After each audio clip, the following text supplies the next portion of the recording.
we instantly know deep within ourselves that right now I'm doing something that I do not want to, that I do not stand for, that I do not believe in. But you betray yourself when you go on to do that thing as if it's okay with you, and that really picks at your self-confidence and at your self-esteem, because you're not really showing up as your true self. I really struggled with this, like I always say in a lot of my videos, saying yes to people when I really wanted to say no, even saying no when I really essentially wanted to say yes. And a lot of times it can come off as also not being able to voice your opinions. People can say things about you or say things to you, and you know deep down that you don't agree with that opinion, but because you're not confident or you don't want to, you end up keeping quiet and holding it in, and you know deep down that you do not agree or stand for the opinion that has been shared. And one way that you can improve your confidence or your self-esteem or trust in yourself is being able to stay true to what you want at that particular moment. Be it if you're in a situation, or if someone is trying to make you do something that you don't want to, if someone is saying something to you that you don't agree with, that you don't stand for, instead of just keeping quiet and pretending that everything is okay, be able to stand for yourself. And it's very difficult. This is coming from someone who struggled with this for a long time, but it's entirely not impossible. And it becomes very difficult to trust yourself if every time your inner self is telling you something and you invalidate or gaslight yourself. If you're in a relationship, for example, and you know deep down that this is not who I am, this person is making me behave in a way that does not match or align with my values, and you continually stay there, you continually cater to that person or cater to whatever it is that they're giving to you that you do not subscribe to, you continually hurt yourself, your esteem and your confidence. I've seen it in a lot of times where, for example, you're in a particular situation and you know that the situation is something that you do not want to be in. For example, let's use relationships, because I'm big on those.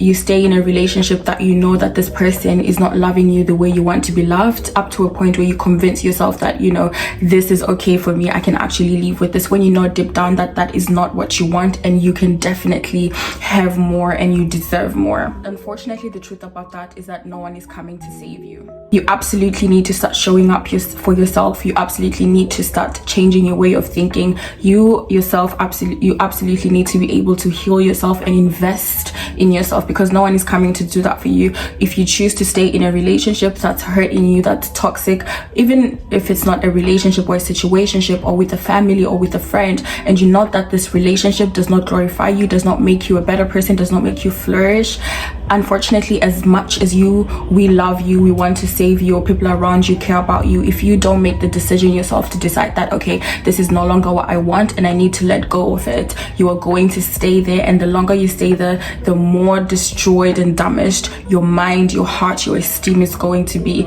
And unfortunately, we don't see that in the moment, but it takes so much time and effort to reduce the amount of hurt and damage that people bring to us in relationships or situations. And honestly, showing up for yourself doesn't have to be so deep. It's literally doing things for yourself that you know you need. So for example, it could be going to the gym. You know that you need to keep fit, you know that you have to take care of your body, so going to the gym is showing up for yourself. Showing up for yourself doesn't have to be that deep. It doesn't have to be such a big thing. It's something that you can do every day and be intentional about it. For example, saying you don't want to go to a particular place. For example, if you're invited to a party, you don't have to fall back and go into a little, okay, I'll just come, when you know deep down you don't want to. Be able to say no and stand for yourself. That's how you show up for yourself. If you don't want to speak to someone and they're forcing a conversation, no, I don't want to have this conversation, and stand on that.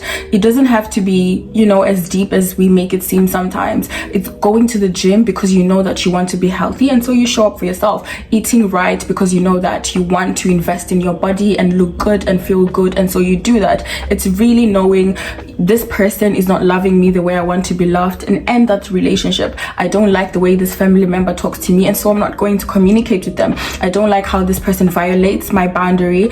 I'm not going to allow this to happen. It's essentially just defending your self, being there for yourself. Another thing that I like to remember in terms of like showing up for yourself is you don't have to take care of anybody's feelings. This does not mean that don't be a good person, don't be kind, don't be loving. No, but you're not responsible for anyone's feelings or emotions. It's their responsibility, just like yours are your responsibility. If you want to voice something, if you have something to say, if you want to tell people something, or you're uncomfortable, or you're uncertain about things, don't be afraid to do that. You don't have to be afraid about hurting people's feelings. And I'm big on this because I really struggled with it. I would be in situations I didn't want to be, simply because I was scared to tell the person this doesn't work. Don't be afraid of doing that. If they get angry, as long as you're not disrespectful, as long as you're not doing anything manipulative, anything bad, anything that's ungodly, be able to speak your mind and be able to show up for yourself. The last thing I want to talk about is that it's okay for people not to like you, because you're not meant to be liked by everybody. I used to strive so hard to make sure that everybody liked me, and I learned in therapy that if everybody likes you, there's a problem, because I used to do this thing where I camouflage. So if I'm with you, I look at who you are and I become that person. I become a person I think would make you happy. If I'm with this person, I become this person's person.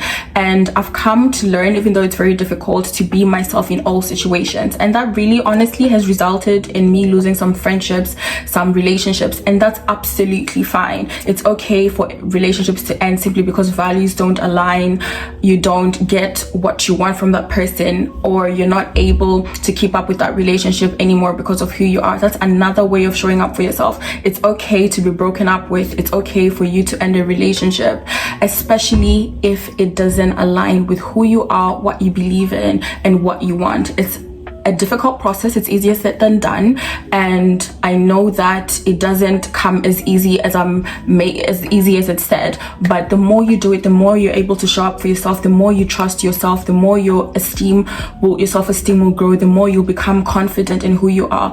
And letting go of what doesn't serve you makes room for what will. Letting go of things that you don't like makes room for things that will. You can't expect a new relationship that will make you happy, that will fulfill you, if you're holding on to the one that's toxic. Like, if there's something in my hand, what do I want to use to receive? Do you understand? If I'm holding on to something here and there's something that's supposed to come into my hand, how am I going to receive it if there's already something that I'm holding on to? So don't be afraid to say no. Don't be afraid for people to dislike you. Don't be afraid to speak on your feelings or your opinions, or voice out what you want.